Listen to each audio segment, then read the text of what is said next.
nothing is written over the, if nothing is written as the power of mu, as the power of mu, then it will be mu2, then it will be mu2। इसका मतलब समझ गए?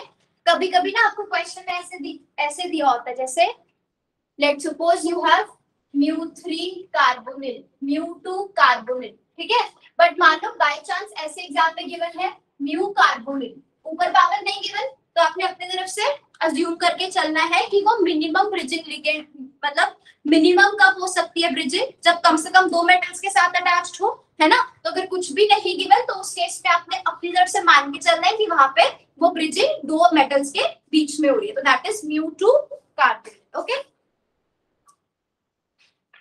write down if the ligand binds to only one metal, if the ligand binds to only one metal, then it is called as terminal ligand, ठीक है, then it is called as terminal ligand। Next topic लिखो, electron contribution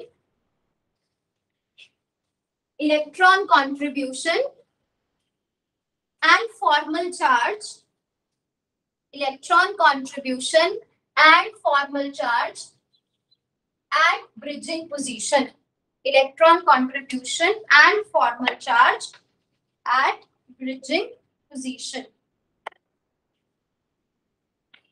अब देखो कल हमने सब कुछ सीख लिया, हैप्टिसिटी फाइंड करना, formal charge, electron contribution, but वो सारे केसेस कौन से थे, जब लिगेंड हमारी टर्मिनल पोजीशन पे प्रेजेंट है। अभी हमने क्या डिस्कस करना है, अगर लिगेंड्स ब्रिजिंग पोजीशन पे आते हैं तब फॉर्मल चार्ज, हैप्टिसिटी, इलेक्ट्रॉन कंट्रीब्यूशन क्या रहेगा, ठीक है। तो लिखो the formal charge will not be changed, the formal charge will not be changed at bridging position, the formal charge will not be changed at bridging position, ठीक है।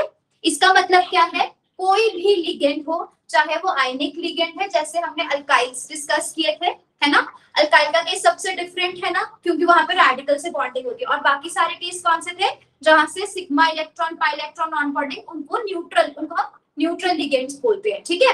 तो चाहे आपका लिगेंड आयनिक हो, चाहे हमारा लिगेंड कैसा हो, न्यूट्रल, किसी का भी फॉर्मल चार्ज ब्रिजिंग पोजीशन पे आने से चेंज नहीं करेगा। जो आंसर आपने कल निकाले थे, ठीक है, वही सेम हमारे पास जो रहेंगे फॉर्मल चार्ज के आंसर यहाँ ब्रिजिंग पोजीशन पे। जैसे फॉर एग्जांपल अगर मेटल डायरेक्ट बॉन्ड बना रहा है क्लोरीन के साथ, तो ये क्या है, टर्मिनल पोजीशन पे है लिगेंड अटैच्ड, और अगर हमारे पास क्लोरीन ब्रिजिंग पे प्रेजेंट है तो दैट मींस ये अभी दिस इज mu2, है ना। अब इसका फॉर्मल चार्ज कैसे फाइंड करेंगे हम, आपको ये कैसा सिस्टम नजर आ रहा है, क्या ये अपना लोन पेयर डोनेट करेगा या अपना रेडिकल डोनेट करेगा, रेडिकल डोनेट करेगा।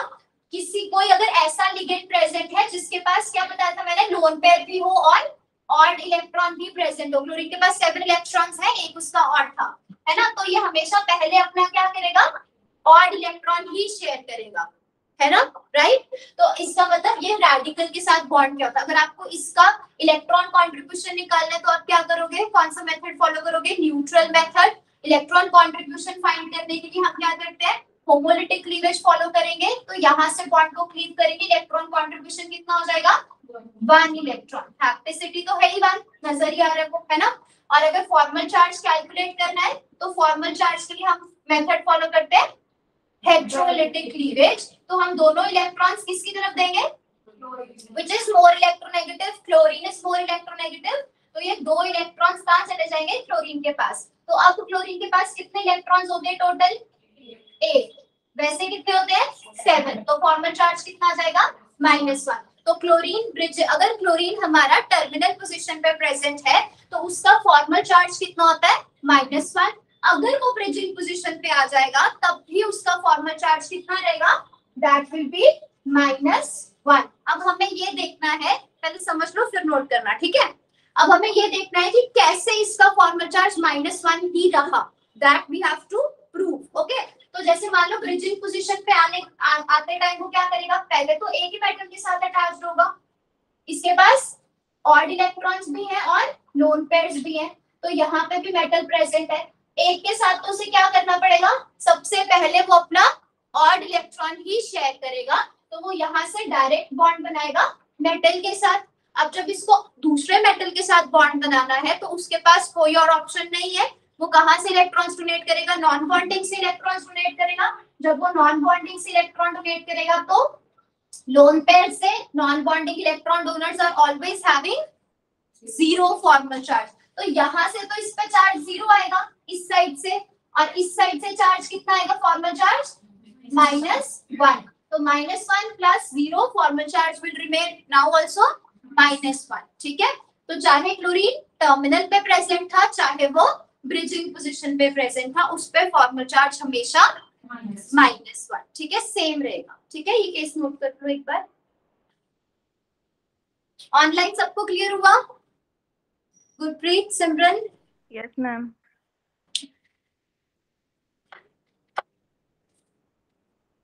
मानसी, आपको आपने फर्स्ट क्लास नहीं लगाई थी ना मेरे साथ, तो आपको क्लियर हो रहे हैं कॉन्सेप्ट्स?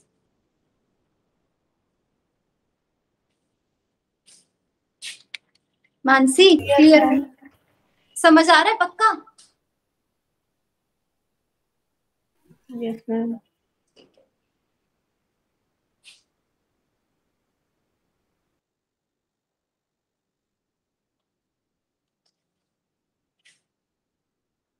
लिपिका और नेहा, आपको समझ आ रहा है?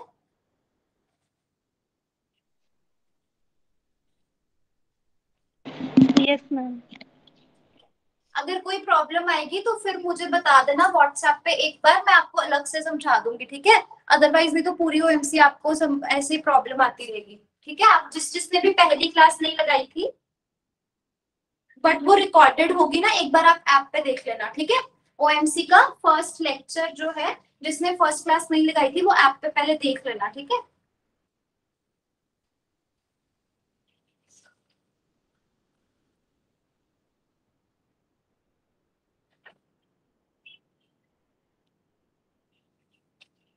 ऐसे होता है कभी, पहले 0% चार्जिंग शो कर रहा था, अभी 2 मिनट में 50% शो कर रहा है, होता है ऐसे कभी?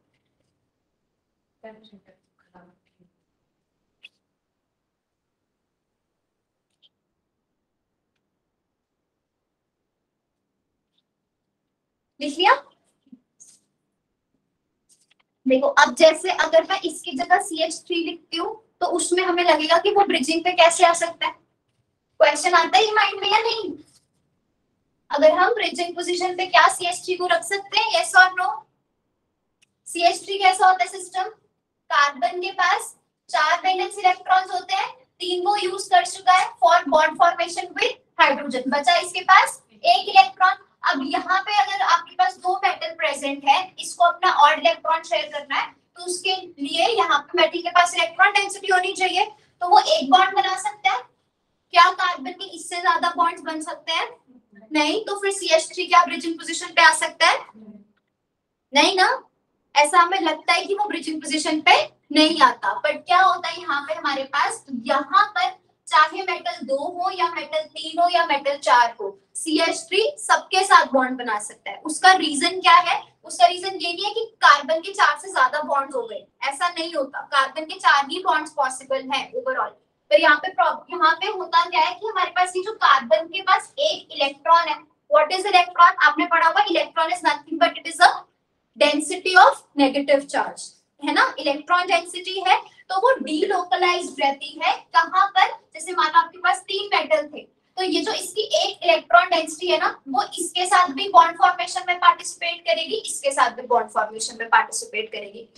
इसके केस में और इस केस में डिफरेंस हो जाएगा ना, जैसे CH3 के पास इलेक्ट्रॉन है, यहाँ पे मेटल के साथ बॉन्ड बन गया, ये मतलब क्या हो गया, ये कंप्लीट एक ही मेटल के साथ बॉन्ड बना हुआ है, तो ये जो इसका एक इलेक्ट्रॉन था वो सिर्फ इस मेटल के साथ बॉन्ड फॉर्मेशन में पार्टिसिपेट कर चुका है, अगर अब ये किसी और के साथ नहीं कर पाएगा, यहाँ पे इसकी कंप्लीट बॉन्डिंग इसके साथ हो गई है, ठीक है। अब ना तो दूसरा मेटल मान लो इसके पास लोन पे है, कार्बन के पास तो वेकेंट ऑर्बिटल तक नहीं है कि वो इलेक्ट्रॉन्स को एक्सेप्ट कर सके, है ना, और ना इसके पास कोई और इलेक्ट्रॉन है जिसके साथ ये मेटल के साथ बॉन्ड बना सके, तो बॉन्ड इसके 4 ही बनते हैं। पर मान लो कि इसके पास जो ये एक इलेक्ट्रॉन था, one electron density is not completely shared with this metal atom, ठीक है, 100% अगर ये इलेक्ट्रॉन डेंसिटी है, तो ये इलेक्ट्रॉन डेंसिटी कैसे डिलोकलाइज हो रही है कि अगर ये 100% है तो इसका कुछ let's suppose 50% portion electron density का इस साइड चला गया इस मेटल के साथ बॉन्ड फॉर्मेशन में, और यही वाला जो इलेक्ट्रॉन डेंसिटी था उसका 50% पोर्शन दूसरे मेटल के इलेक्ट्रॉन के साथ पेयर करने में लग गया। तो इसका मतलब हमारे पास ये जो एक इलेक्ट्रॉन डेंसिटी है वो दो मेटल्स के बीच में डीलोकलाइज हो रही है, ठीक है। 3 मेटल होंगे तो फिर कैसे हो जाएगा, 33% इस साइड पे जाएगी इलेक्ट्रॉन डेंसिटी, 33% इस साइड पे और फिर 33 दूसरी साइड पे, ठीक है। तो हम उसको ये नहीं बोलेंगे कि कार्बन के 5-6 बॉन्ड्स बन गए, कार्बन की बॉन्डिंग 4 ही पॉसिबल है, बट क्या होता है वो जो एक इलेक्ट्रॉन डेंसिटी है वो डीलोकलाइज हो रही है। और आपने 3 सेंटर 2 इलेक्ट्रॉन बॉन्ड फॉर्मेशन का नाम सुना होगा, यहाँ पे कितने सेंटर है, 1 2 3, है ना, और उसके बीच में इलेक्ट्रॉन डेंसिटी जैसे मान लो ये वाला मेटल कुछ भी डोनेट नहीं करता इसमें, तो फिर हमने एक इलेक्ट्रॉन दिया ना यहाँ पे, मान लो इस मेटल के पास वेकेंट ऑर्बिटल थी तो क्या रह जाएगा ये 1 2 3 सेंटर 2 इलेक्ट्रॉन। तो जब वो पॉसिबल हो सकती है जहाँ पे 3 एटम्स के साथ बॉन्डिंग कैसे पॉसिबल है, 2 इलेक्ट्रॉन्स में, है ना, तो ये तो पॉसिबल हो ही जाएगी, है ना, जिसमें 3 सेंटर 3 इलेक्ट्रॉन्स है। समझ गए, क्लियर हुआ। तो इसको कभी भी आपने ऐसे शो नहीं करना, ठीक है। CH3 हम ऐसे फिर ऐसे देख के लगेगा 5 बॉन्ड्स बन रहे हैं तो उसकी रिप्रेजेंटेशन गलत हो जाती है। जैसे हम ऐसे लिख सकते हैं मेटल के साथ R ग्रुप अटैच्ड है फिर मेटल, ठीक है, फिर हम लिख देंगे R is equal to CH3 या R is equal two ethyl, तो उसका वे ऑफ रिप्रेजेंटेशन कैसा रहेगा, इस तरह का, ठीक है। अब अगर इसके फॉर्मल चार्ज की बात करें तो अब इसमें क्या है, वो एक ही तो इलेक्ट्रॉन है ना, जो उसका वहां आ रहा था टर्मिनल पोजीशन पे -1 फॉर्मल चार्ज, वही उसका इस साइड पे रहेगा। ये तो कोई और बॉन्ड बना ही नहीं रहा ना, बिल्कुल जैसे टर्मिनल वाला केस था, वही टर्मिनल वाले बॉन्ड, जब ये टर्मिनल पे बॉन्ड बनाता था उस टाइम पे जो रेडिकल इन्वॉल्व होता था, है ना, बॉन्ड फॉर्मेशन में, अभी भी सिर्फ वही रेडिकल इन्वॉल्व है बॉन्ड फॉर्मेशन में, तो जहां वैसे ही वहां पर जो फॉर्मल चार्ज आता था वही यहाँ पर होगा, ठीक है, क्लियर हो गया, नोट कर लीजिए। दीपिका क्लियर हुआ सबका?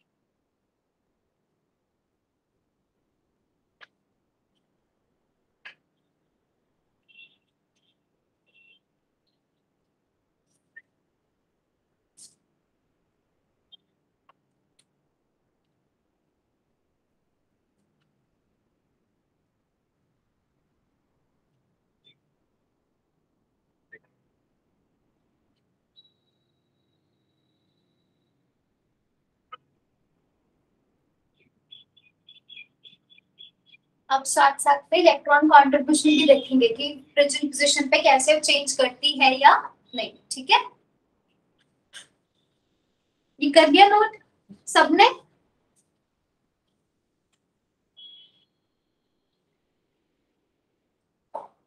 पहले हम क्लोरीन का केस डिस्कस करते हैं, ठीक है। देखो, अगर हमारे पास कोई ऐसा लिगेंड प्रेजेंट है जिसके पास एक्स्ट्रा इलेक्ट्रॉन्स है, एक्स्ट्रा कैसे, क्लोरीन ने एक बार मेटल के साथ बॉन्ड बना लिया, ठीक है, उसके बाद इसके पास इलेक्ट्रॉन्स बचेंगे, यस, है ना, अभी भी इसके पास 6 इलेक्ट्रॉन्स है, ठीक है। अभी इसकी हैप्टिसिटी कितनी है, this is chlorine is present at terminal position, here its hapticity will be 1, electron contribution will be 1 electron, formal charge will be -1। अगर यहाँ पर इस क्लोरीन ने दूसरे मेटल के साथ बॉन्ड बनाना है तो पहले तो ये अपना ऑड इलेक्ट्रॉन शेयर कर लेगा, उसके बाद जो इसके पास लोन पेयर बचे उसके साथ ही इलेक्ट्रॉन डोनेशन करेगा। अभी हैप्टिसिटी कितनी हो जाएगी, कितनी हो जाएगी, 1 और 2, hapticity is the property of ligand, है ना। तो हैप्टिसिटी क्या, हैप्टिसिटी की डेफिनेशन क्या लिखी थी हमने कि एक लिगेंड के कितने डोनर एटम्स मेटल के साथ अटैच्ड हैं, यही डेफिनेशन लिखी थी ना। तो अब ये लिगेंड कौन सा है, क्लोरीन, है ना। इसके कितने डोनर एटम्स मेटल के साथ अटैच्ड है, कितने एटम्स मेटल के साथ अटैच्ड है, 1 ही है ना। इलेक्ट्रॉन एक इधर जा रहा है, इलेक्ट्रॉन्स इधर जा रहे हैं, पर हैप्टिसिटी की डेफिनेशन क्या थी कि how many donor atoms are attached with the metal. तो जब हम एटम्स की बात करें तो एटम तो क्लोरीन ही है ना, एक ही एटम है, वही इस मेटल के साथ अटैच्ड है और यही वाला एटम इस मेटल के साथ अटैच्ड है। तो हैप्टिसिटी अब भी कितनी रहेगी, 1 ही रहेगी, समझ गए ना। तो hapticity will remain 1। Electron formal charge वो मैंने आपको बता दिया, फॉर्मल चार्ज तो कभी मैम भी ये चेंज हैप्टिसिटी वाला नहीं कर। कंसेप्ट दोबारा बताना कि 1 कैसे रहेगी। स्वर्ण ये देखो हमारे पास जैसे मान लो अमोनिया है, ठीक है, इसमें मुझे बताओ डोनर एटम्स कितने हैं। 1। डोनर एटम क्या होता है, जो जिसके पास लोन पेयर है और वो लोन पेयर क्या कर रहा है, मेटल के साथ बॉन्ड बना रहा है ना। तो अगर मैं पूछूं इसमें डोनर एटम्स कितने हैं, तो हम देखेंगे कि अमोनिया में वैसे तो एटम्स 4 है, नाइट्रोजन और 3 हाइड्रोजन, पर कौन सा एटम मेटल के साथ अटैच्ड है वो डोनर एटम हो जाएगा, तो दैट इज ओनली नाइट्रोजन, है ना। तो डोनर एटम जितने होंगे वही उसकी हैप्टिसिटी होगी। अगर डोनर एटम 1 है तो इसकी हैप्टिसिटी भी 1 ही होगी, ठीक है। अगर मैं इसी अमोनिया को लेट्स सपोज ऐसे है हमारे पास, इसके पास लोन पेयर है, ठीक है। अब मैं क्या कर रही हूँ, इसको इस मेटल के साथ भी अटैच कर रही हूँ और इसको इस मेटल के साथ भी अटैच कर रही हूँ, 2 मेटल के साथ अटैच तो हो गया, पर हम क्या बोल रहे हैं, लिगेंड हैप्टिसिटी क्या थी कि एक लिगेंड के कितने डोनर एटम्स मेटल के साथ अटैच्ड हैं। तो लिगेंड अमोनिया है, उसके पास डोनर एटम सिर्फ यही है, ठीक है, यही डोनर एटम इसके साथ अटैच्ड है और यही डोनर एटम इसके साथ अटैच्ड है। कितने डोनर एटम्स हुए, डोनर एटम अभी भी एक ही है ना। तो अगर डोनर एटम एक ही है तो हैप्टिसिटी अभी भी एक ही रहेगी। स्वर्ण क्लियर हुआ? Yes ma'am.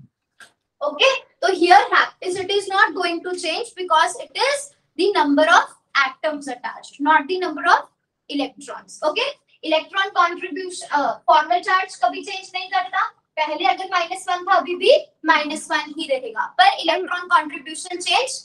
गुरप्रीत बोलो। मैम पहले तो हम वैसे इलेक्ट्रॉन के टर्म में नहीं थे ले रहे, जैसे पिछले केसेस की है मैम, ईटा 4 होता था, कहीं ईटा 6 होता था, तो वहाँ पे तो इलेक्ट्रॉन कंट्रीब्यूशन ही देख रहे थे। नहीं, वहाँ इलेक्ट्रॉन कंट्रीब्यूशन नहीं देखते थे, वहाँ हम एटम्स देखते थे। स्टार्टिंग का लेक्चर दोबारा देखना गुरप्रीत आज जाके, ठीक है। ये देखो मैम ठीक है, नंबर ऑफ कार्बन एटम्स देखते थे। हाँ, नंबर जैसे ये लेते थे ना हम ऐसे, तो मैंने आपको बताया था कि ये 4 इलेक्ट्रॉन किसके हैं, ये इस कार्बन का, ये इस कार्बन का, ये इस कार्बन का और ये इस कार्बन का है। तो कितने कार्बन, 1 2 3 4, ठीक है गुरप्रीत, याद आ गया? हाँ जी हाँ जी। ओके, चलो अब यहाँ पे हमारे पास इलेक्ट्रॉन कंट्रीब्यूशन चेंज हो जाएगी। पहले वो सिर्फ इसी इलेक्ट्रॉन डोनेट कर रहा था तो इलेक्ट्रॉन कंट्रीब्यूशन वाज 1, अब ये वाले इलेक्ट्रॉन्स भी दे रहा है, इलेक्ट्रॉन कंट्रीब्यूशन विल बी 3, है ना, क्योंकि ये अब रेडिकल सिस्टम नहीं रहा, 2 इलेक्ट्रॉन्स नहीं बोलेंगे यहाँ से, इसका एक ये वाला, तो ये रेडिकल सिस्टम था तो ये 1 इलेक्ट्रॉन और ये वाले कितने हो गए, 2 इलेक्ट्रॉन्स, है ना। तो जब हमारे पास जैसे ये लिगेंड क्लोरीन है, ठीक है, ये हमारे पास जब टर्मिनल पोजीशन पे प्रेजेंट है एक ये कॉलम बना लो, और फिर जब ये ब्रिजिंग पोजीशन पे प्रेजेंट है एक उसका कॉलम बना, ठीक है। टर्मिनल पोजीशन पे hapticity, formal charge, electron contribution and ऐसे ही ब्रिजिंग पोजीशन पे hapticity, electron hapticity, formal charge and electron contribution, ठीक है। हैप्टिसिटी दोनों केस में 1, फॉर्मल चार्ज से -1 -1, इलेक्ट्रॉन कंट्रीब्यूशन टर्मिनल पे 1, ब्रिजिंग पे 3। ये कौन सा केस है जो हम पहला केस डिस्कस कर रहे हैं यहाँ पर, दिस इज ऑन μ2। अब आपने खुद मुझे बताना है, इसके नीचे फिल करना है, μ3 के केस में क्या होगा और μ4 के केस में क्या होगा, समझ गए ना?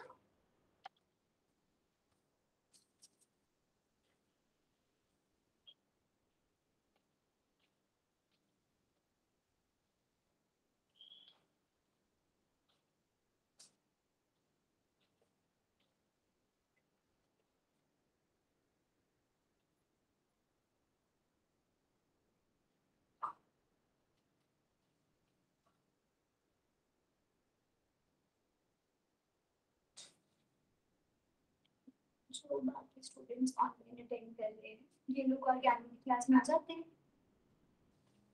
हाँ, आते ही नहीं।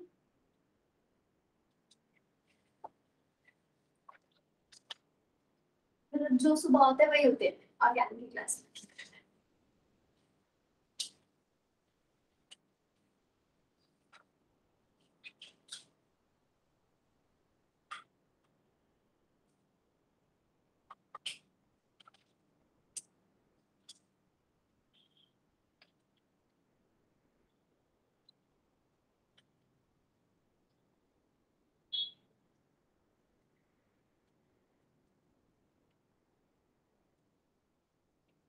डन, μ3 का आंसर कर लिया।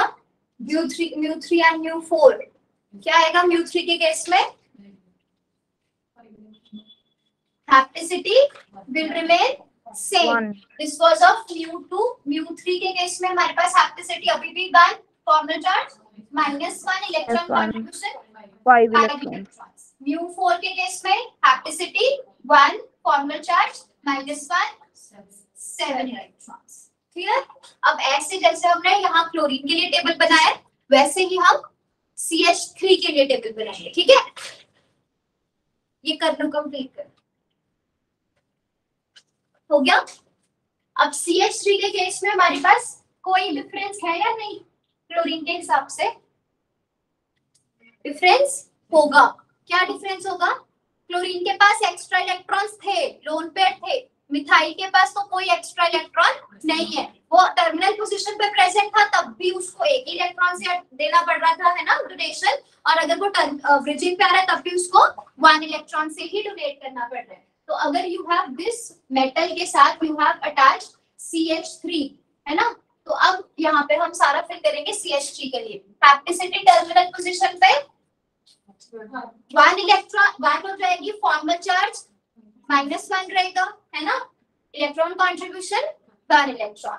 अगर ये हमारे पास आता है ब्रिजिंग पोजीशन पे, ठीक है, तो दैट मींस अब इसको क्या करना पड़ेगा? ये सिस्टम मेटल मेटल और यहाँ CH3, इसकी ये एक इलेक्ट्रॉन की डेंसिटी दोनों साइड पे शेयर हो रही है। इलेक्ट्रॉन कंट्रीब्यूशन कितना रहेगा? 1, हाफ ऑफ नहीं करना, ठीक है। इलेक्ट्रॉन कंट्रीब्यूशन किसकी प्रॉपर्टी है? वो भी लिगेंड की ही प्रॉपर्टी है, मेटल की प्रॉपर्टी नहीं है। हमने बस ये देखना है कि जो लिगेंड है वो कितने इलेक्ट्रॉन दे रहे हैं, जितने मर्जी को दे, पर हमें मतलब किससे है कि वो दे कितने रहा है। समझ रहे हो ना?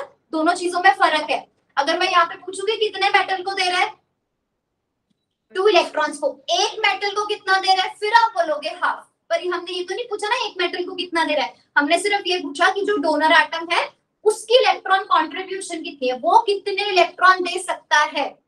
जिस मर्जी को दे, चाहे 100 को दे चाहे 1 को दे, ठीक है ना। तो ये कितने हैं? ये सिर्फ एक ही इलेक्ट्रॉन दे सकता है, इसके पास सिर्फ एक ही एटम है देने के लिए, है ना, कार्बन की के पास ही इलेक्ट्रॉन है। तो hapticity will remain 1, electron contribution will be hapticity 1, electron contribution अभी भी 1 इलेक्ट्रॉन ही रहेगा, इसके पास कुछ है ही नहीं एक्स्ट्रा देने को। और फॉर्मल चार्ज तो कभी चेंज करता ही नहीं है, तो ये -1, ठीक है। तो फिर इसका मतलब चाहे μ3 सिस्टम ले लो चाहे μ4 सिस्टम ले लो, इसमें इलेक्ट्रॉन कंट्रीब्यूशन भी चेंज नहीं करेगा, ठीक है।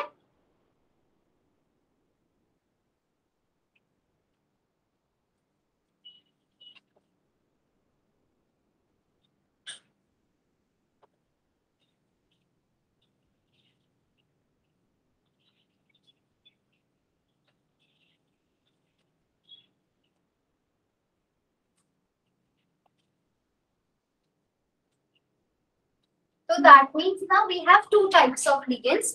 एक तो किस फॉर्मल चार्ज तो किसी का भी चेंज नहीं करता। टू टाइप्स ऑफ लिगेंड कैसे होंगे, एक जिनकी इलेक्ट्रॉन कंट्रीब्यूशन ब्रिजिंग पे आके चेंज होती है और एक वो जिनकी इलेक्ट्रॉन कंट्रीब्यूशन ब्रिजिंग पे आके चेंज नहीं होती। ठीक है, अब ऐसे ही आप हाइड्रोजन के लिए लिखो, मेटल के साथ हाइड्रोजन अटैच्ड है, ठीक है, ये हो गया इसका टर्मिनल पोजीशन। और फिर उसके बाद हमारे पास हाइड्रोजन अटैच्ड है दो मेटल के साथ, ये हो गई उसकी ब्रिजिंग पोजीशन। ठीक है, समझ गए। अब इसके लिए निकालो तीनों चीजें, hapticity, formal charge and electron contribution.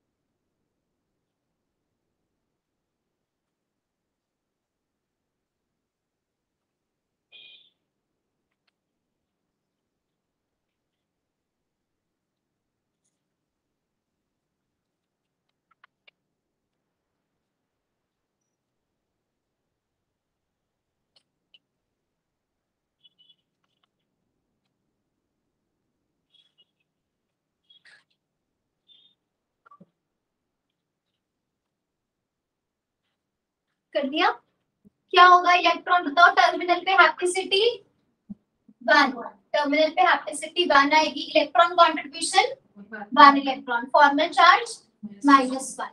और ब्रिजिंग पे क्या कोई आंसर चेंज करेगा, कोई आंसर, तो हाइड्रोजन के लिए जो हमारे पास टर्मिनल पोजीशन पे है वही ब्रिजिंग पोजीशन पे रहेगा, है ना, क्योंकि हाइड्रोजन कैसा है, इलेक्ट्रॉन डेफिशिएंट सिस्टम है, बिल्कुल CH3 ग्रुप जैसा। ठीक है, अब देखो हमारे पास ये एक रिएजेंट है, आपने नाम सुना टर्शरी ब्यूटाइल लिथियम, कैसे क्यों यूज करते हैं उसको हम, एज अ बेस, है ना, as a good base. Tert butyl lithium base कैसे होता है, वो लिथियम पे चार्ज पॉजिटिव, आर पे चार्ज नेगेटिव, है ना, और आर पे चार्ज अगर नेगेटिव है तो आपको पता है ये दोनों की तरह बिहेव कर सकता है, कैसे, as a nucleophile also and as a base also. Remember, R negative है ना, तो किसी भी इलेक्ट्रोफिलिक सेंटर पे भी अटैक कर सकता है, H पॉजिटिव पे भी अटैक कर सकता है।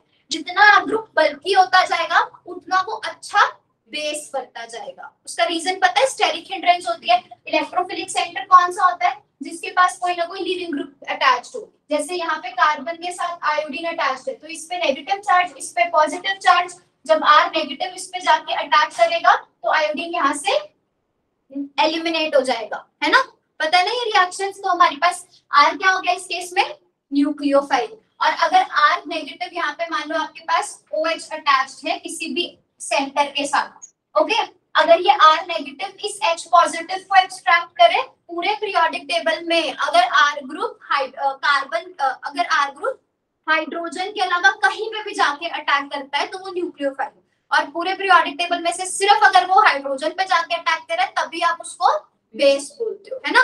तो अब ये क्योंकि H प्लस को एक्सट्रैक्ट कर रहा है तो हम इसको क्या बोल रहे हैं, बेस। अब एक ही चीज बेस की तरह भी बिहेव कर सकते हैं, नेगेटिव चार्ज होना चाहिए, वो न्यूक्लियोफाइल की तरह भी बिहेव कर सकते हैं, पर डिपेंड करता है, ऐसा नहीं होगा कि अगर वो दोनों कर सकता है, कैपेबिलिटी है, बट वो एक टाइम पे एक ही चीज दिखाने, अपनी एक ही प्रॉपर्टी दिखाना पसंद करता है ना। तो हमारे पास जैसे जितना ज्यादा आपका बेस बल्की होता जाएगा, bulky in the sense R group जितना बड़ा होता जाएगा, ब्रांचिंग उसकी जितनी ज्यादा इंक्रीज होती जाएगी वो उतना अच्छा बेस बनता जाएगा। ठीक है, तो जैसे RLi में हमारे पास टर्ट ब्यूटाइल लिथियम है, ठीक है, उसका स्ट्रक्चर कैसा होता है, टेट्रामेरिक। सिर्फ RLi नहीं होता, टेट्रामेरिक स्ट्रक्चर होता है। टेट्रामेरिक स्ट्रक्चर का मतलब इट इज अ टेट्रामर, है ना। टेट्रामर कैसे हो जाएगा, RLi 4 टाइम्स। तो इसका स्ट्रक्चर कैसा होता है, मतलब क्यूबेन टाइप। क्यूबेन टाइप का मतलब क्यूब की तरह, ठीक है, इस तरह से। R ऑल्टरनेटिंग पोजीशन पे हमारे पास R then Li then R ऐसे प्रेजेंट होंगे, lithium then R group then lithium then R group, इस तरह से क्यूब की फॉर्म में प्रेजेंट होगा। अब हमें यहाँ पे क्या करना है, हमने यहाँ देखना है कि ये जो R ग्रुप है, ठीक है, क्या क्या आप मुझे बताओगे कि म्यू की पावर में क्या आएगा, एक तो ये चीज बताओगे, फिर इसकी हैप्टिसिटी कितनी हो जाएगी, फिर इसकी electron contribution and then its formal charge. Clear? पता लग गया ना? RLI मैंने आपको बता दिया है क्या। RLI is basically a very good base. R group is your tert butyl group. Tert butyl group क्या होता है?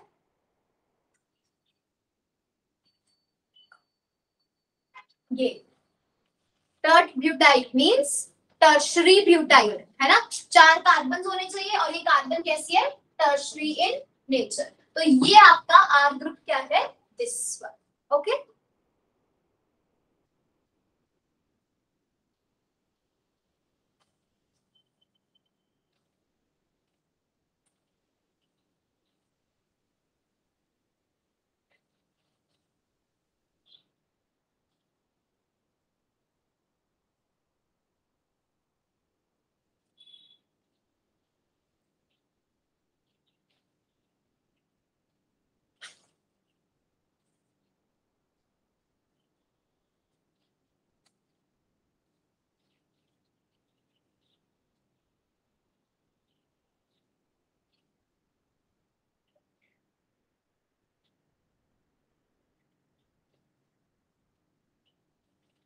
स्वर्णिक टर्ट ब्यूटाइल ग्रुप दिख रहा है ड्रॉ किया हुआ?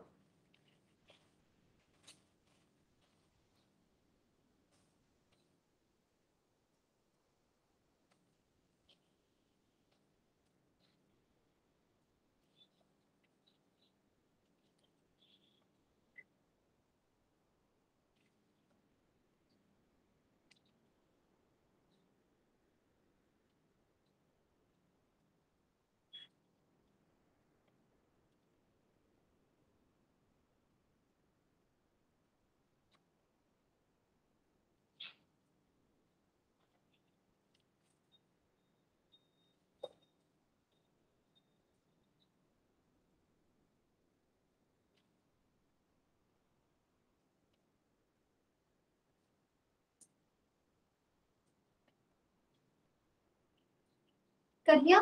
फाइन। क्या आएगी हैप्टिसिटी? 3 चलो पहले ब्रिजिंग पोजीशन बताओ। ब्रिजिंग पोजीशन, हाँ, कितने मेटल के साथ अटैच्ड है? 1, 2 और 3 मेटल। हाँ, ब्रिजिंग पोजीशन क्या होगी कि कितने मेटल्स के बीच में वो ब्रिज बना रहा है। तो ये 3 के बीच में ब्रिज बना रहा है, तो this is μ3R group. Hapticity means इस लिगेंड के कितने एटम्स मेटल के साथ अटैच्ड है। ठीक है, तो अगर मैं R ग्रुप देखूं, हमने क्या ड्रॉ किया? R group basically tert butyl group है, यहाँ कार्बन, उसके साथ फिर आगे 3 CH3 ग्रुप्स अटैच्ड है, और फिर ये कार्बन किसके साथ अटैच्ड है?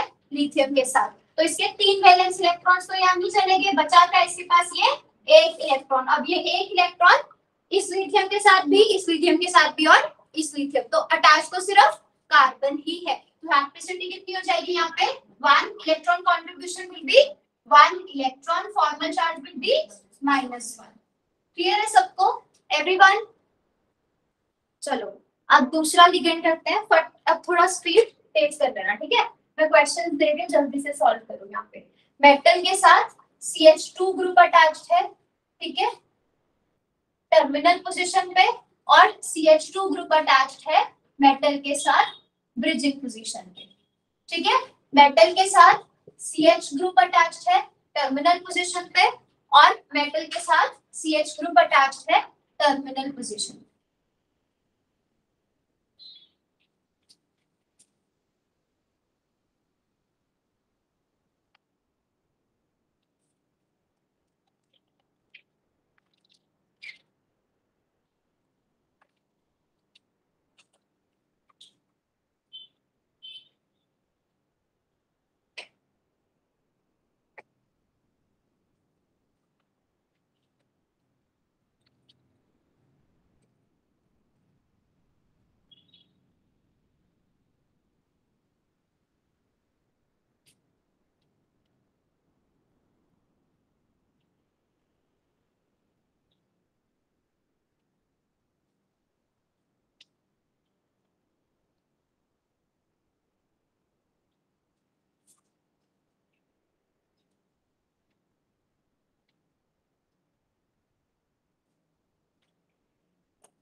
एक साथ में ये केस भी करो, कार्बोनिल लिगेंड अटैच्ड है मेटल के साथ, ठीक है, और इस केस में कार्बोनिल लिगेंड दो मेटल के साथ अटैच्ड, और यहाँ कार्बोनिल 3 मेटल्स।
करिए सॉल्व,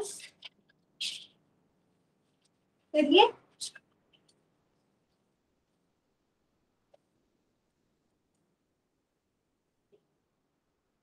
फर्स्ट केस बताओ मुझे यहाँ पे, इस केस में हैप्टिसिटी कितनी आएगी, इलेक्ट्रॉन कंट्रीब्यूशन 2 इलेक्ट्रॉन्स, ठीक है, फॉर्मल चार्ज -2, राइट।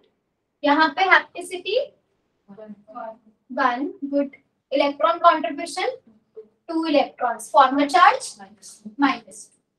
क्लियर है ना सबको, -2 ही आएगा ना मैम इथे पाई बॉन्ड तो नहीं कंसीडर करना जिदा फॉर्मल चार्ज कैलकुलेट करने लगे। ये पाई बॉन्ड देखो दोनों में डिफरेंस है ना, ये इसमें पूछ रहे हो ना मैम। हाँ, तो इसमें देखो यहाँ पे हमारे पास एक तो ये है मेटल के साथ अटैच्ड है, अब कौन से इलेक्ट्रॉन्स दे रहा है, पाई इलेक्ट्रॉन्स, ये आपका सिग्मा बॉन्ड है, ये पाई बॉन्ड, ठीक है, ये वाले इलेक्ट्रॉन्स जो है दीज आर पाई इलेक्ट्रॉन्स, और मेटल को हम ये डोनेट कर रहे हैं, तो ये केस अलग है। और दूसरा केस क्या है, मेटल ही डबल बॉन्ड बना रहा है CH2 ग्रुप के साथ, मान लो मेटल ही यहाँ पे CH2 के बीच में बॉन्ड था, ठीक है, और अब ये CH2 है, तो आपको लग रहा है दोनों चीजों में, दोनों स्ट्रक्चर्स में डिफरेंस है ना। यहाँ हम क्या कर रहे हैं, बॉन्ड जो था, बॉन्ड के जो इलेक्ट्रॉन्स थे पाई इलेक्ट्रॉन्स, वो मेटल को डोनेट कर रहे हैं, ठीक है, और दूसरे केस में हम क्या कर रहे हैं, यहाँ पे अब ये बॉन्ड नहीं था, ये कार्बन CH2 था, इसके पास 4 वैलेंस इलेक्ट्रॉन्स होते हैं, 2 तो इसके यूज हो गए थे हाइड्रोजन के साथ बॉन्ड बनाने के लिए, उसके बाद इसके पास ये 2 इलेक्ट्रॉन्स बच गए ना, अब ये डायरेक्ट किसके साथ बॉन्ड बना रहे हैं, मेटल के साथ। क्लियर हुआ गुरप्रीत। तो इस केस में और इस केस में डिफरेंस है, मैंने बोला था कि जब पाई इलेक्ट्रॉन्स हम डोनेट करते हैं तब आपका फॉर्मल चार्ज 0 आएगा, ठीक है, इलेक्ट्रॉन कंट्रीब्यूशन कितनी होगी, 2 इलेक्ट्रॉन्स, ये इसमें, पर इस केस में हमारे पास क्या है, इलेक्ट्रॉन कंट्रीब्यूशन फाइंड करनी, तो आप होमोलिटिक क्लीवेज करोगे 1 2, ये वाला इलेक्ट्रॉन दे रहा है और ये वाला इलेक्ट्रॉन दे रहा है, 2 इलेक्ट्रॉन्स हो जाएगी, और साथ में यहाँ पे फॉर्मल चार्ज कितना आ जाएगा, फॉर्मल चार्ज कैसे फाइंड करोगे इस केस में, हेट्रोलिटिक क्लीवेज करोगे ना यहाँ पे, इस केस में हम क्या करेंगे, हेट्रोलिटिक क्लीवेज, अब इसके पास फॉर्मल चार्ज आ जाएगा -2। गुरप्रीत क्लियर हुआ? Yes ma'am.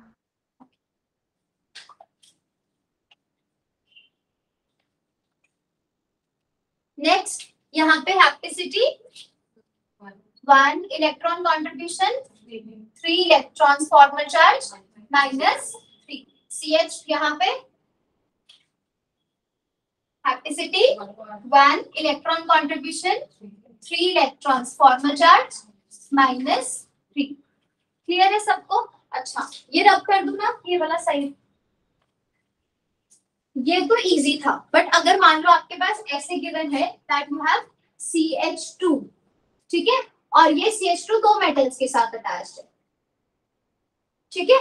अब देखो हमारे पास इस केस में क्या आता है, हैप्टिसिटी अभी भी 1 ही आएगी, ठीक है। इलेक्ट्रॉन कॉन्ट्रीब्यूशन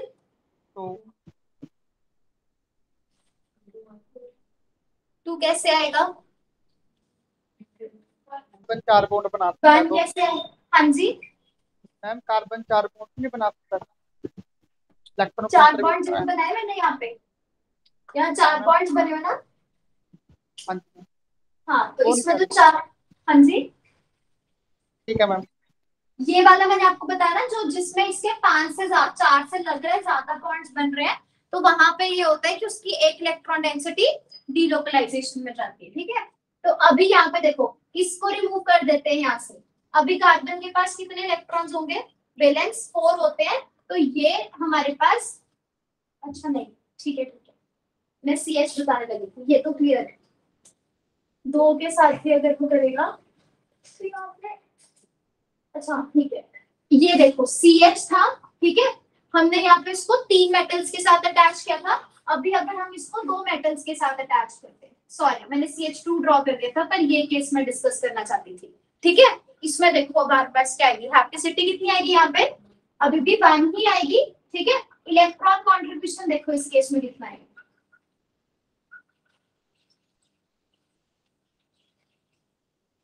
कैसे देखोगे? यहाँ से इस मेटल कार्बन का पहले बॉन्ड ब्रेक कर दो, ठीक है, इस मेटल कार्बन का भी बॉन्ड ब्रेक कर दो, ठीक है।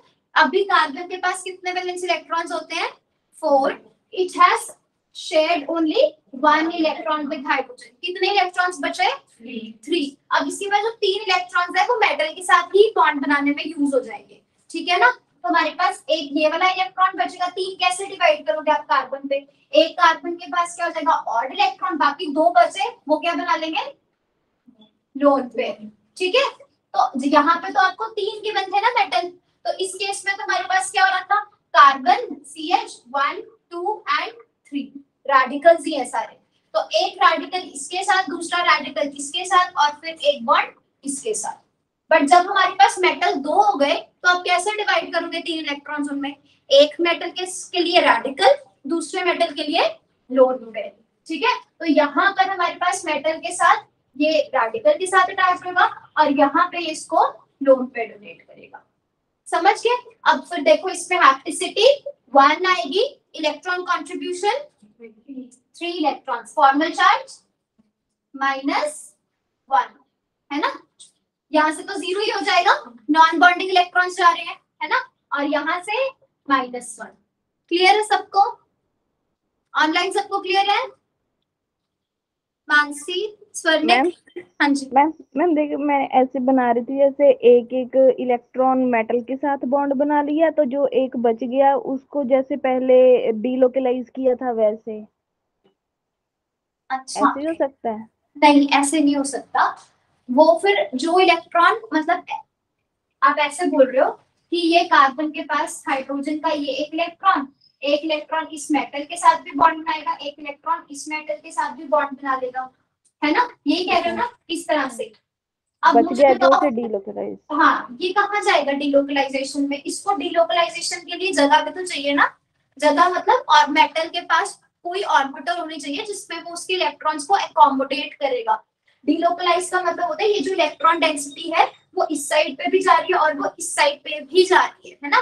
पर अगर मेटल के पास स्पेस ही नहीं है उस इलेक्ट्रॉन को अकोमोडेट करने के लिए, फिर वो कहाँ जाएगा? इस मेटल के ये वाले ऑर्बिटल में पूरा बॉन्ड बना लिया कार्बन के पास, उसके बाद फिर ऑर्बिटल नहीं बचा ना डिलोकलाइजेशन के लिए, ठीक है। तो ऐसे नहीं करना, आपके पास अगर इलेक्ट्रॉन ज्यादा आ रहे हैं तो आपने उसका लोन पेयर बनाना होता है, ठीक है गुरप्रीत? Yes ma'am.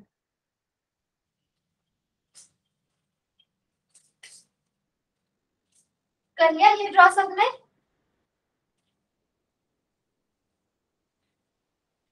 तो ये एक, उसके बाद हमारे पास ये था कार्बोनिल कितने लिगेंड के साथ अटैच था? 2, ठीक है।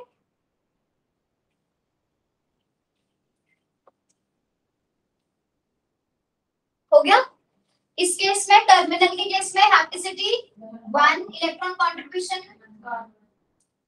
कितने 1 क्यों आएगा? कार्बोनिल का देखो ड्रॉ किया स्ट्रक्चर, मैंने जल्दी जल्दी वहां लिख दिया। ये होता था ना कार्बोनिल का स्ट्रक्चर, यहाँ देखो C ट्रिपल बॉन्ड O बताया था स्ट्रक्चर। ऑक्सीजन पे भी लोन पेयर होता है, कार्बन पे भी लोन पेयर होता है। ऑक्सीजन पे चार्ज पॉजिटिव, कार्बन पे चार्ज नेगेटिव। क्या है इसके पास? लोन पेयर है ना। किया था हमने टर्मिनल पोजीशन पे कार्बोनिल लिगेंड। तो कितने इलेक्ट्रॉन डोनर है? 2 इलेक्ट्रॉन डोनर्स है ना। तो हैप्टिसिटी 1, electron contribution 2 electrons, formal charge 0। Non bonding donor है कार्बोनिल, जैसे वाटर है, ट्राइफेनाइल फॉस्फीन्स है। ठीक है।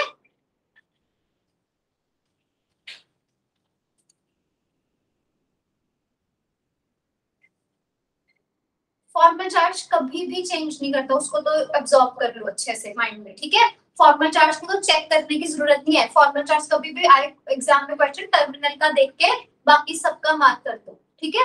यहाँ पे क्या हो जाएगा? हैप्टिसिटी 1, इलेक्ट्रॉन कंट्रीब्यूशन 2 इलेक्ट्रॉन्स है ही नहीं इसके पास, कार्बन के पास और इलेक्ट्रॉन्स तो नहीं दे सकता, 2 ही है ना। Formal charge 0। Here hapticity 1, electron contribution 2 electrons, formal charge 0। Clear है सबको? और सिंपल क्लियर है पक्का?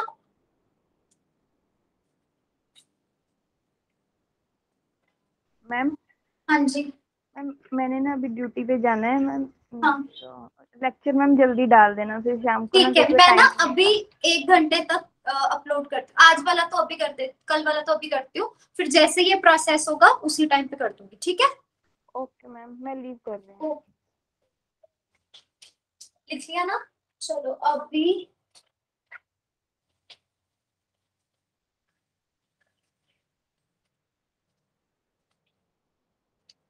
चलो मैं आपको एक क्वेश्चन देती हूँ। आपने उसमें मुझे मेटल का ऑक्सीडेशन स्टेट बतानी है। ठीक है। मेटल की ऑक्सीडेशन स्टेट क्या आएगी?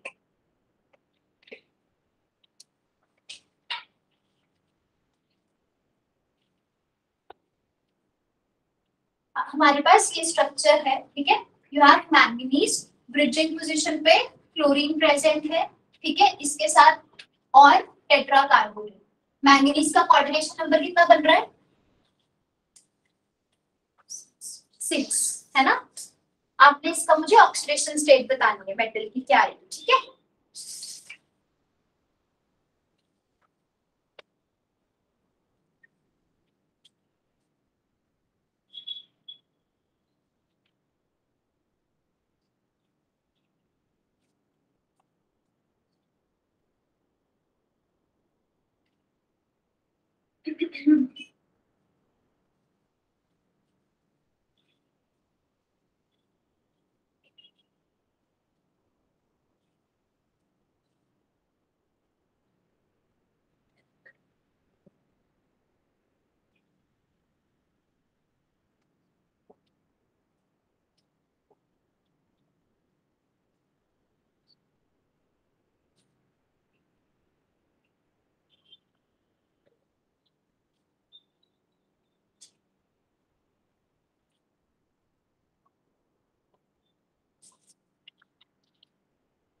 हो गया? क्या आएगा? +1 है ना। क्या हो जाएगा? मेटल कितने हैं? 2। एक की ऑक्सीडेशन स्टेट मान लो X प्लस कार्बोनिल टोटल कितने हैं? 8। एक पे फॉर्मल चार्ज 0 प्लस क्लोरीन कितने प्रेजेंट है? 2। एक पे फॉर्मल चार्ज -1। तो हमारे पास 2x कितना आ जाएगा? +2। x की वैल्यू कितनी हो जाएगी? +1। ठीक है ना। क्लियर है? यहाँ मैं आपको 2 सिस्टम दे, एक सिस्टम है हमारे पास लिगेंड होता है pyridine। ठीक है। तो अगर pyridine ऐसे ड्रॉ किया हुआ है, ठीक है, और दूसरे केस में हमने pyridine ड्रॉ किया है इस तरह से, दोनों केस में मुझे बताओ हैप्टिसिटी, फॉर्मल चार्ज और इलेक्ट्रॉन कंट्रीब्यूशन।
किया, हो गया। क्या आएगा फर्स्ट केस में? पिरिडीन में नाइट्रोजन पे लोन पेयर होता है या नहीं? यस और नो? यस, नाइट्रोजन के 3 बॉन्ड्स बने हैं ना, अमोनिया जैसा स्ट्रक्चर है, यहाँ पे लोन पेयर प्रेजेंट होगा। अगर यहाँ से बॉन्ड बना रहे हैं तो इसका मतलब लोन पेयर से इलेक्ट्रॉन डोनेशन हो रही है, hapticity will be 1, electron contribution will be 2 electrons, formal charge will be 0। और अगर इस तरह से कनेक्टेड है फिर तो ये कैसा सिस्टम हो गया? बेंजीन जैसा, है ना। मेटल के साथ अटैच्ड है, हैप्टिसिटी 6, electron contribution 6 electron, formal charge will be 0। ठीक है,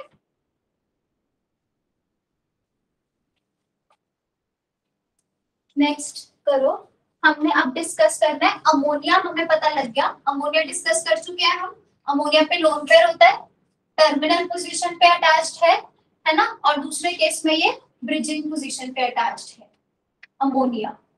तो क्या इसके किसी भी आंसर में कोई चेंज आएगा?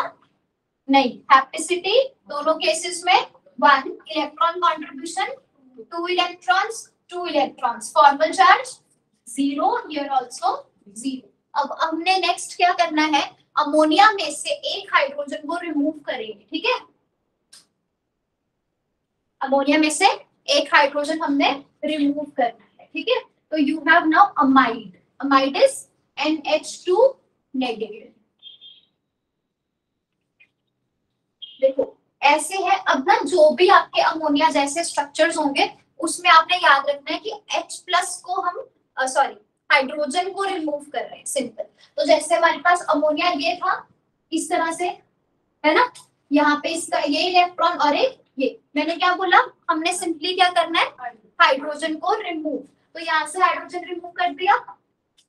अब नाइट्रोजन के पास कितने इलेक्ट्रॉन्स है? 3 इलेक्ट्रॉन्स हो गए।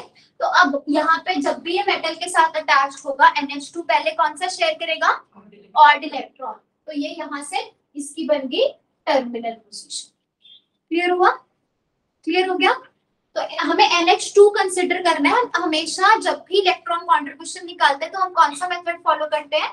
Neutral method, homolytic cleavage. तो आपने पहले से ही सोच के ले लेना कि अमाइड की बात कर रहे हैं तो इसका मतलब उसके ऊपर चार्ज -1 है, माइनस का मतलब कि 2 लोन पेयर होंगे उसके ऊपर, और फिर टर्मिनल पोजीशन पे अटैच करो उसको। ऐसे नहीं करना, समझ रहे हो क्यों बोल रही हूँ मैं ये? क्योंकि जब भी हम यहाँ पे आयनिक मेथड नहीं करते ना फॉलो, हम हमेशा न्यूट्रल मेथड फॉलो करते हैं। तो फिर उस हिसाब से अगर आप ऐसे करोगे तो वो गलत हो जाएगा, ठीक है। इसलिए मैंने बोला कि आपने हमेशा ऐसे याद रखना है, अमोनिया की फैमिली जो नाइट्रोजन की जो फैमिली है उसमें हमें पहले हाइड्रोजन को रिमूव कर दो, उसके बाद उसकी बॉन्डिंग करो, ठीक है। तो ये हमारे पास क्या हो जाएगा, ऐसे मेटल के साथ अटैच्ड हो जाएगा NH2। दूसरे केस में अगर मान लो ये कैसे प्रेजेंट है एट ब्रिजिंग पोजीशन, तो ब्रिज के लिए NH2 क्या था हमारे पास? लोन पेयर और एक रेडिकल। तो पहले वो क्या करेगा, अपना रेडिकल शेयर, फिर क्या करेगा, लोन पेयर शेयर।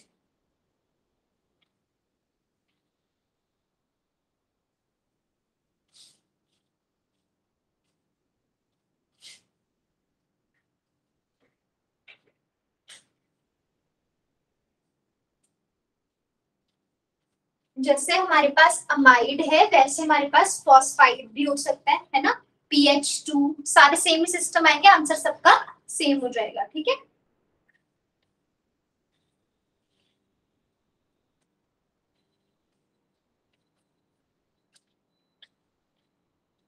क्या आएगा हैप्टिसिटी इस केस में? 1, इधर भी 1, electron contribution 1 electron, here 3 electrons, formal charge -1, here also minus, ठीक है ना।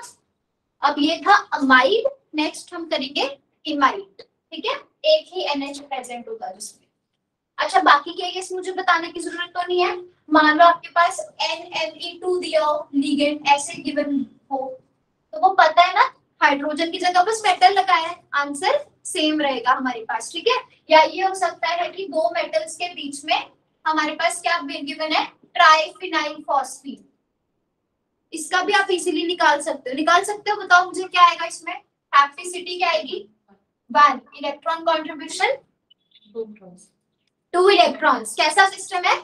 अमोनिया जैसा, ठीक है, बेसिक में चले जाने बिल्कुल लिगेंड के, ठीक है। तो electron contribution 2 electrons, formal charge 0 हो जाएगा। और अगर PPH2 गिवन होगा दो मेटल्स के बीच में, तब टॉक्सिसिटी 1, इलेक्ट्रॉन कंट्रीब्यूशन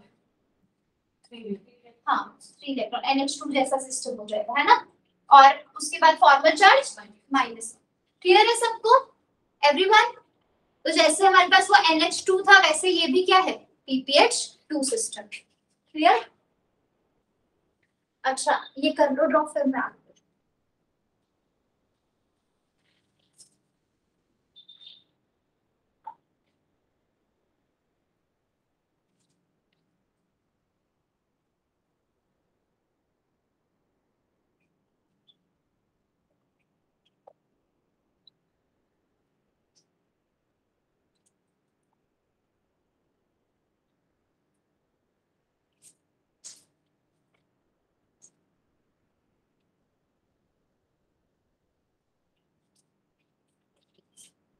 डन। अब नेक्स्ट हम करेंगे NH सिस्टम। अगेन इसको कैसे समझना है, अमोनिया की एग्जांपल से, ठीक है। तो ये अमोनिया था, हमने क्या करना है यहाँ से, अब 2 H को रिमूव, तो एक यहाँ से H को रिमूव कर दो और एक यहाँ से H को रिमूव कर दो, ठीक है। तो अब अगर ये टर्मिनल पोजीशन पे प्रेजेंट होगा तो क्या करेगा, पहले अपना ऑड इलेक्ट्रॉन शेयर, ठीक है। तो ये वाला इलेक्ट्रॉन ये शेयर करेगा NH सिस्टम, ठीक है, मेटल के साथ। तो कितने इलेक्ट्रॉन हैप्टिसिटी कितनी आ जाएगी इसकी, अभी भी एक रेडिकल बच रहा है इस पे, है ना, हैप्टिसिटी 1, ठीक है। फॉर्मल चार्ज इस केस में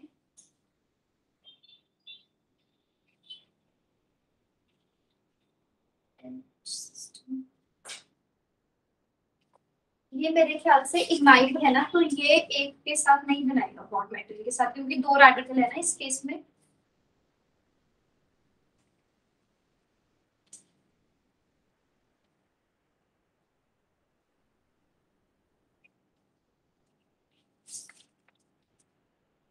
तो ये केस ना मैं आपको कल डिस्कस करते हैं, ठीक है।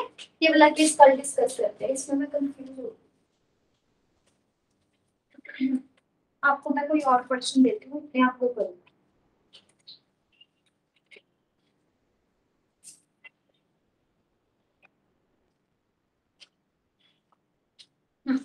ठीक है, ये वाला देखो, पायरोल सिस्टम पता है सबको। पायरोल सिस्टम क्या होता है, NH ऐसे होते हैं ना पायरोल। अब अगर मान लो यहाँ पे आपको इस तरह से गिवन हो, नाइट्रोजन के साथ हाइड्रोजन की जगह 2 मेटल के साथ ये अटैच्ड है, एक तो ये केस आ गया। दूसरा हमारे पास पायरोल सिस्टम किसके साथ अटैच्ड है, सिर्फ एक मेटल के साथ। तो इसमें क्या है, नाइट्रोजन μ2 पोजीशन पे प्रेजेंट है, और इसमें नाइट्रोजन हमारे पास टर्मिनल पोजीशन पे प्रेजेंट। इसकी देखो hapticity, formal charge and electron contribution.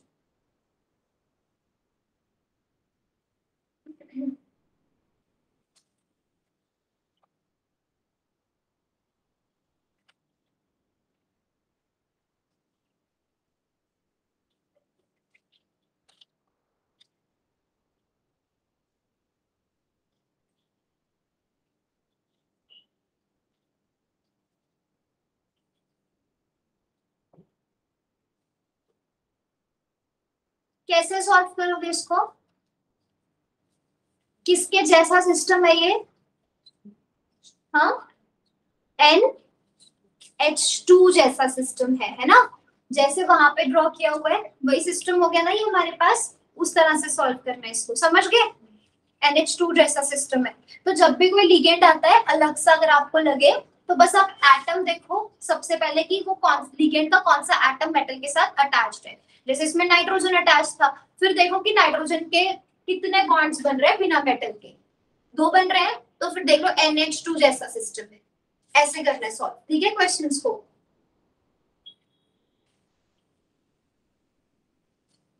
हो गया, कितने आएंगे इलेक्ट्रॉन कंट्रीब्यूशन यहाँ पे, यहाँ फर्स्ट केस में 3 इलेक्ट्रॉन्स, हैप्टिसिटी 1, फॉर्मल चार्ज -1, ठीक है। यहाँ नेक्स्ट केस में हैप्टिसिटी 1, इलेक्ट्रॉन कंट्रीब्यूशन 1 इलेक्ट्रॉन, पता है ना वन इलेक्ट्रॉन कैसे होगी, क्योंकि इसके पास रेडिकल भी है और लोन पेयर भी है, और फॉर्मल चार्ज माइनस।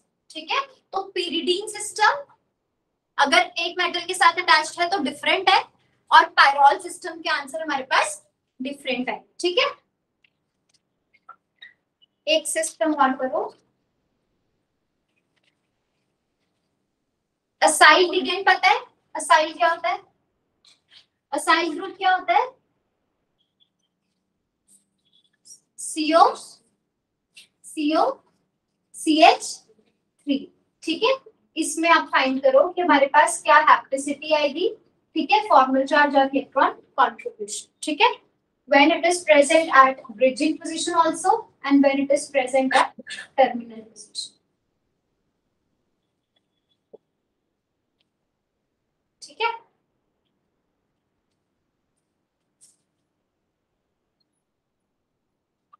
अब कुछ क्वेश्चंस मैं आपको दे रही हूँ, ठीक है, घर से सॉल्व करके लेके आने।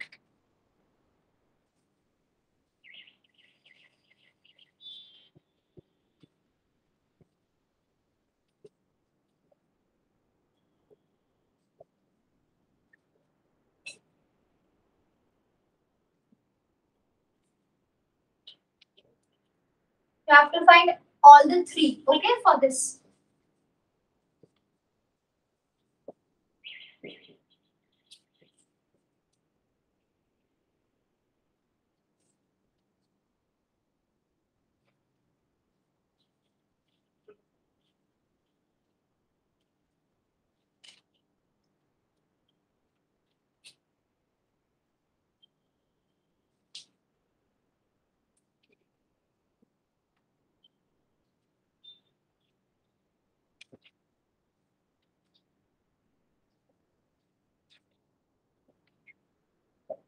अभी कर लेना चाहिए, ठीक है,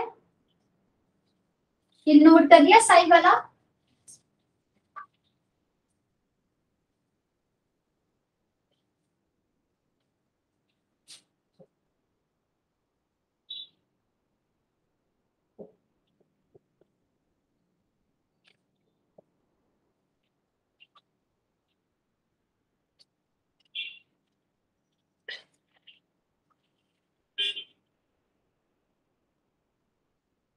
ठीक है, ये क्वेश्चंस आप कल से करेंगे, ओके।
कर दिए नोट, ठीक है, ऑनलाइन सबने कर दिया नोट।